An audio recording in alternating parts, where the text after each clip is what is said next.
எபிரேயர் 11ஆம் அதிகாரம் 33ஆம் வசனம். விசுவாசத்தினாலே அவர்கள் ராஜ்யங்களை ஜெயித்தார்கள், நீதியை நடப்பித்தார்கள், வாக்குத்தத்தங்களை பெற்றார்கள், சிங்கங்களின் வாய்களை அடைத்தார்கள். இன்னைக்கு விசுவாசம் ஒவ்வொரு மக்கள்கிட்டையும் எதில் இருக்குன்னு தெரியுமா? இந்த உலகத்தில் ஏதாவது ஒரு ராஜ்யத்தை அடையணும்னு இருக்குது. ஆனால் பழைய ஏற்பாட்டு விசுவாசிகளை முதற்கொண்டு என்ன பண்ணாங்களாம்? உலகத்தின் ராஜ்யங்களையே ஜெயித்தாங்க.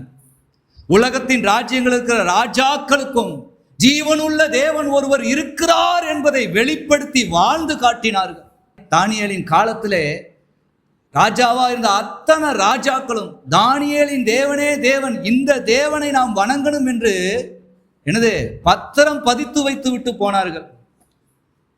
ராஜ்யங்களை ஜெயிக்கிறவர்களாக இருந்தார்கள்.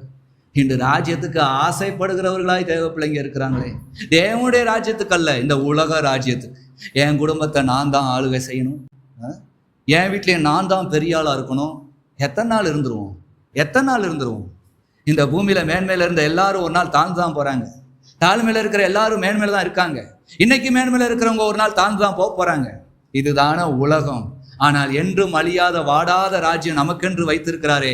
அங்கு உயர்ந்தவரும் இல்லை, தாழ்ந்தவரும் இல்லை, ஏழை இல்லை, பணக்காரன் இல்லை, எந்த வித்தியாசமும் இல்லாத இடம் ஒன்று நமக்காக வைத்திருக்கிறாரே. அந்த ராஜ்யத்தின் மேலானதை நாம் தேடுகிறோமா? தேடினால் நமக்குள்ள என் வைராக்கியம்.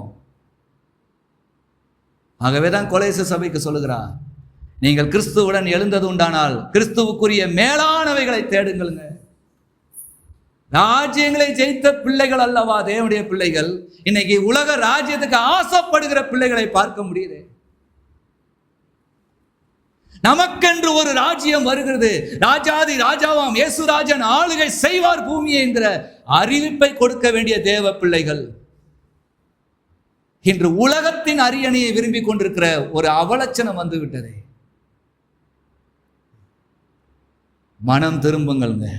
நீங்கள் கிறிஸ்துவுடன் கூட எழுந்தது உண்டானால் கிறிஸ்துவுக்குரிய மேலானதை தேடுங்கள்.